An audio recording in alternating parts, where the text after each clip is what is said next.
அடுத்தது வந்து தமிழகத்து மட்டும் கிடையாது. இந்தியா ஃபுல்லா தெரிய ஆரம்பிக்கிறதுக்கு காரணமே, we are the first company introduced ₹10 SIP. நம்ம என்ட்ரிச் மட்டும் தான் ₹10 எஸ்ஐபி அனௌன்ஸ் பண்றோம்.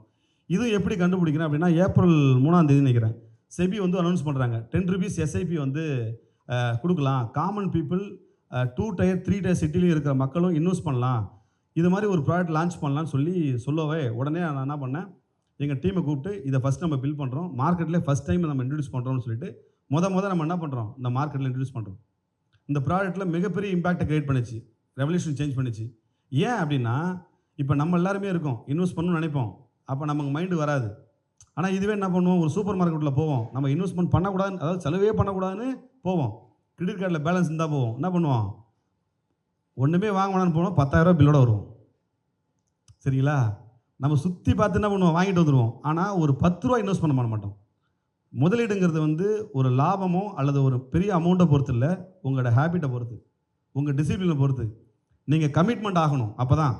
லவ்வுக்கு கமிட்மெண்ட் ஆகுறோம். இஎம்ஐக்கு கமிட்மெண்ட் ஆகுறோம். ஆனா ட்ரேடிங்க்கு மட்டும் ஏன் கமிட்மெண்ட் ஆகுறதில்ல? இன்வெஸ்ட்மென்ட்க்கு மட்டும் ஏன் கமிட்மெண்ட் ஆகுறதில்ல? ஏன்னா, அது போய் ஒரு அமௌண்ட் ஒரு அக்கவுண்ட்ல உட்காருது அப்படின்னு நீங்க நினைக்கிறீங்க. இல்ல. நீங்க ஹேபிட்டா உருவாக்கிட்டீங்கன்னா, ஆட்டோமேட்டிக்கா அடுத்தடுத்த ஸ்டேஜ்க்கு நீங்களே வளர்ந்து வருவீங்க. உங்கள அதுவா கொண்டு போயிடும். நீங்க ₹10ங்கிறது உங்கள இன்வெஸ்ட் பண்ண சொல்லதுக்கு நான் இன்ஃப்யூஸ் பண்ணதுக்காக இல்ல. அது ஒரு ஹேபிட்டுக்காக.